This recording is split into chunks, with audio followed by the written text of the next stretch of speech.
Welcome aboard for another video. Thanks, Conductor Keith.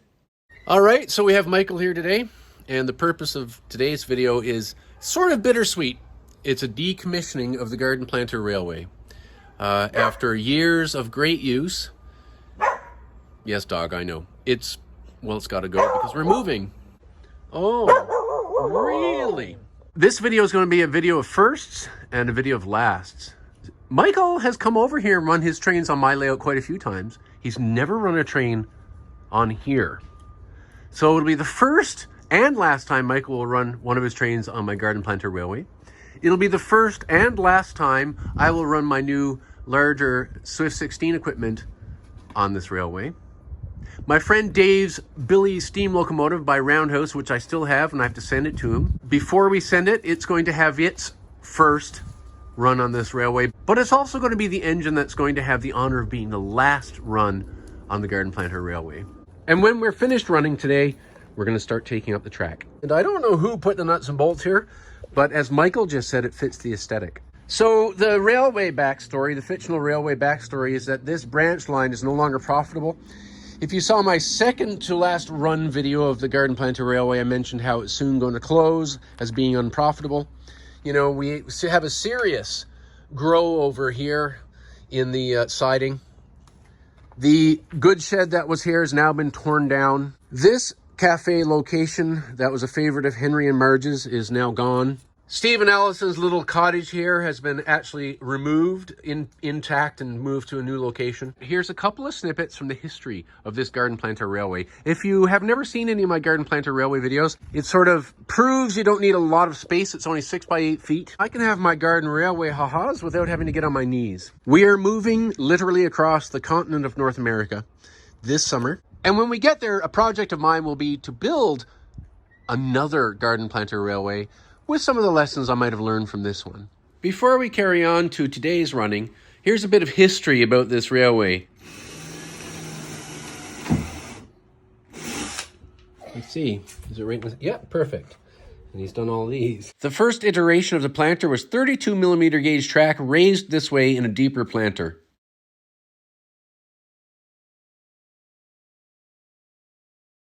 Here it is being tested without the legs on it yet.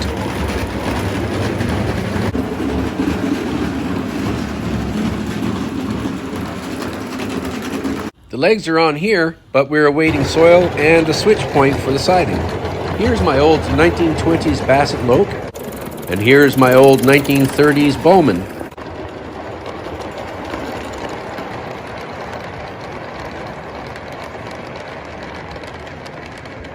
I used to do plenty of night running.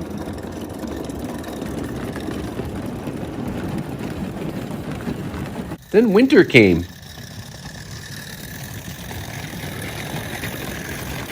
Now the soil's in and some seeds are planted.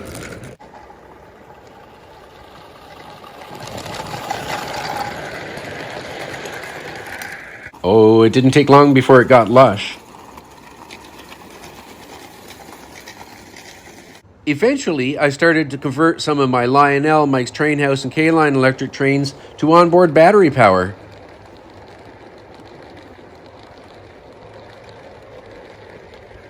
Well, the power plant works, and sometimes I'd use my Walesko D18 stationary power plant to light the layout.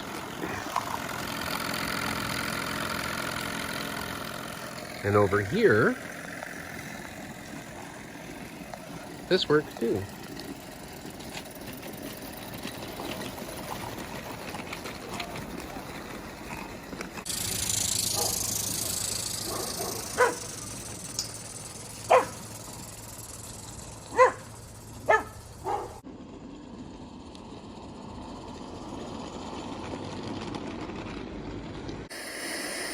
Here is a Cata Bricks T34 Russian tank.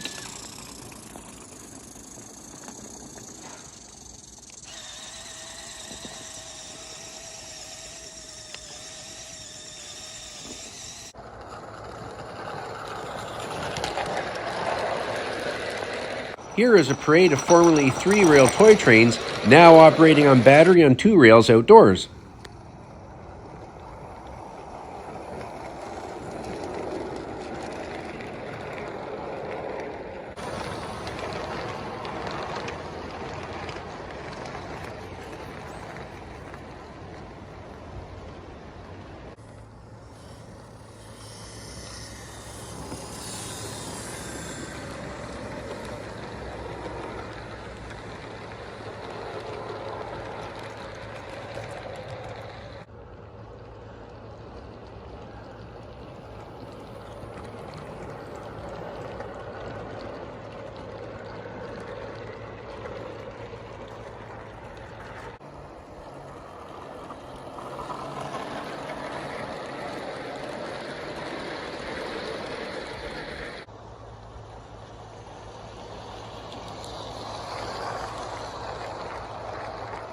The second iteration saw a reduction in the depth of the soil, but retained the 32mm gauge. We also moved the location of this layout on the property.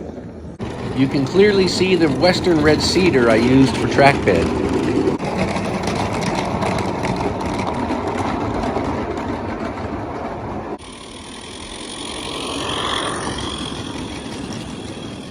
Here is the layout in its final form with 45mm gauge track.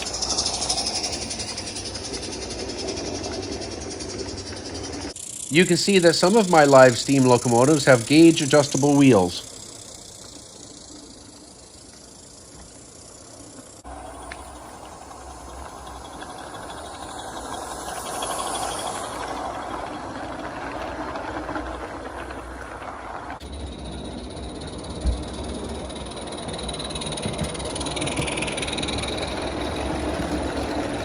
Here is a Cata Bricks Panther tank.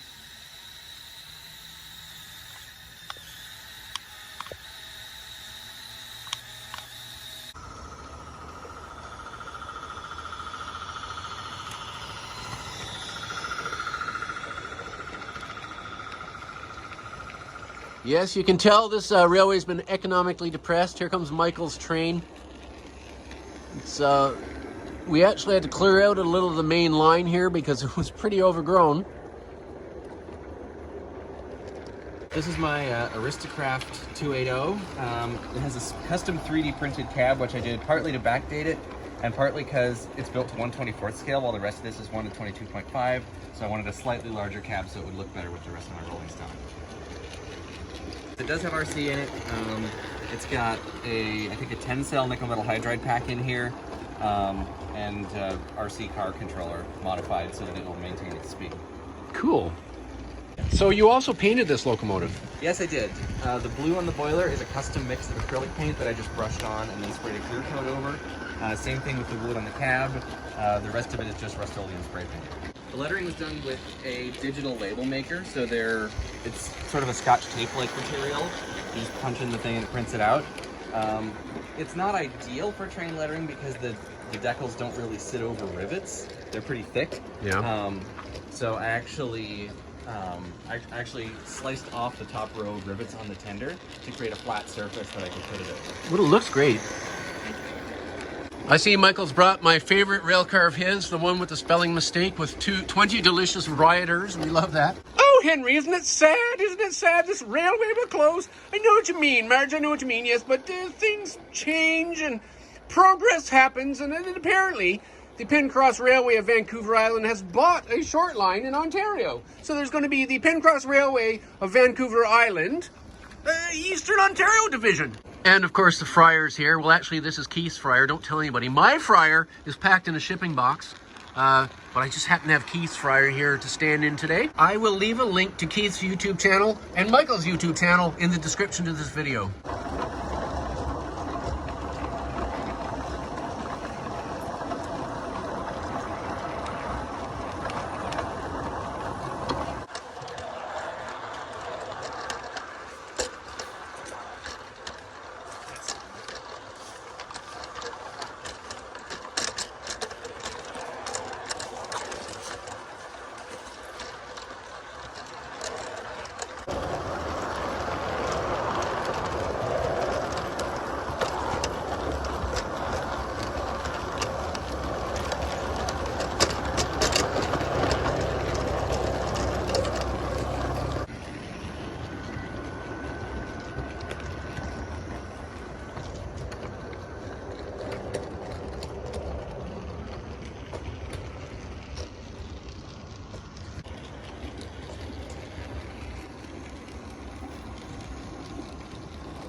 And now for the sad moment we've all been waiting for. We're going to run the very final train over my Garden Planter Railway, which has seen many scale miles of live steam running over it. Here is my friend Dave in Scotland's Billy locomotive. I picked this up here on Vancouver Island for him. That's the subject of a video about 3 videos ago, I guess. Here we are in BC Hobbies in Victoria, British Columbia with Michael and your engine, Dave. And what have we done, Michael? Now you've got... Ooh, knobby. That's the reverse. Yeah. And that is throttle. Yeah. This is the exact same one I use for most of my locomotives as well. So there you go. Thumbs up. These rail cars are by Swift 16. These are my latest ones. These have never run on this layout before. This will be their first and last. I've decorated these flats for Swift 16, who made these rail cars. Swift 16 is delivering one of their little mining wagons. And of course, we have Conductor Keith here today.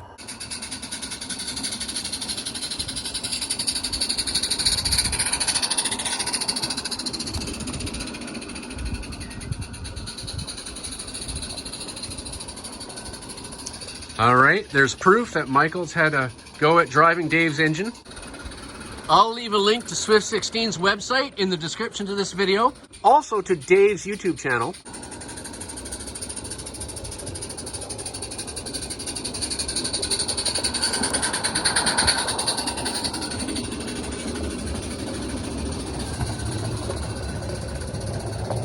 Oh, Henry, I think I'm going to get welled up with tears.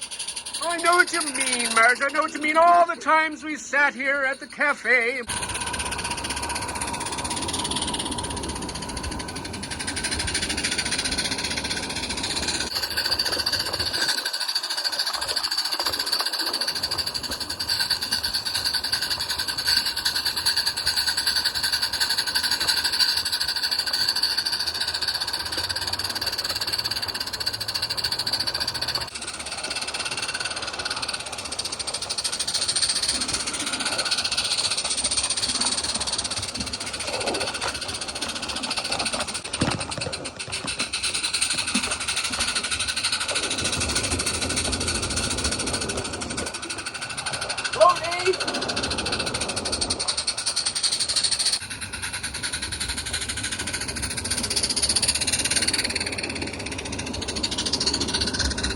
Oh, Henry, look, there's Keith.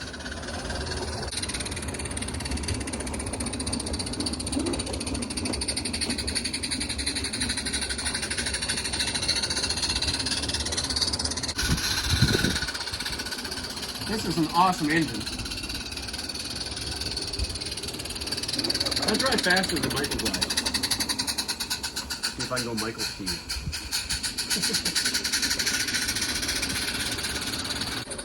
And the Friar's having a bit of a ride. Oh, Henry, isn't this just so thrilling? I know what you mean, Marge. This is good fun. Oh, Henry, now it's for the very sad moment, the pulling up of the track. I know what you mean, Marge. I forgot to bring my hanky, and I'm trying not to cry. Well, I'm trying not to cry either, but here we go. After several years of lots and lots of train running, I brought the wrong bit. I'll be right back. So, you know, all that did was prolong the pain. I had Michael laugh at me. And as he said, comedy and tragedy, two sides of the same coin. You're absolutely right, Michael. So here we go. There, I was starting to take the track up.